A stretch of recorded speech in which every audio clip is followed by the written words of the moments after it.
برای استفاده از بالبار ابتدا باید نرم افزار آن نصب شود. اما قبل از آن بیایید مشخصات حداقلی رایانه مورد نیاز برای نصب کامل آن را بررسی کنیم. تقریباً هر سیستم خانگی یا لپتاپی که دارای ویندوز XP سرویس پک 2 یا سرویس پک 3، ویندوز ویستا یا ویندوز 7 با حداقل 1 گیگابایت فضای داخلی روی هارد دیسک و بلوتوث داخلی یا یک پورت USB که بتوان دانگل بلوتوث را با آن وصل کرد میتواند جوابگوی نصب این نرم افزار باشد. CD نرم افزار بالبار 20 در داخل درب کیس بالبار موجود است. نصب نرم افزار بالبار 20 باید به طور خودکار و با قرار دادن CD در داخل درایو آغاز شود. اگر این اتفاق نیفتاد، مای کامپیوتر را باز کنید و روی آیکون درایو CD رام دوبار کلیک کنید و سپس فایل setup.exe را اجرا فرمایید.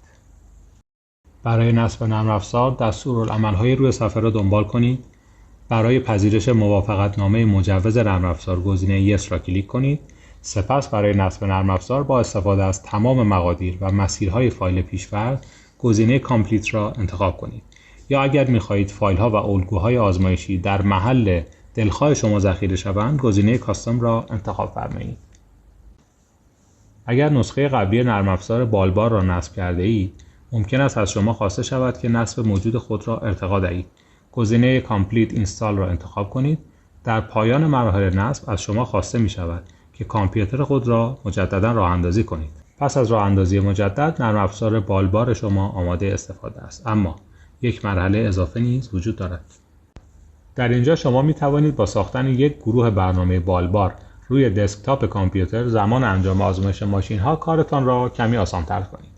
برای این کار روی استارت بال پروگرامز کلیک کنید و در انتهای لیست برنامه‌های نصب شده رنیشو بالبار 20 گروپ را می‌بینید. روی این گروه کلیک راست موس را نگه دارید و آن را به دسکتاپ کامپیوتر خود بکشید. پس از رها کردن دکمه سمت راست موس، گزینه کپی را انتخاب کنید و تمام. حالا می توانید مستقیما از دسکتاپ بدون نیاز به جستجو در بین سایر برنامه‌ها به تمام توابع بالبار دسترسی داشته باشید.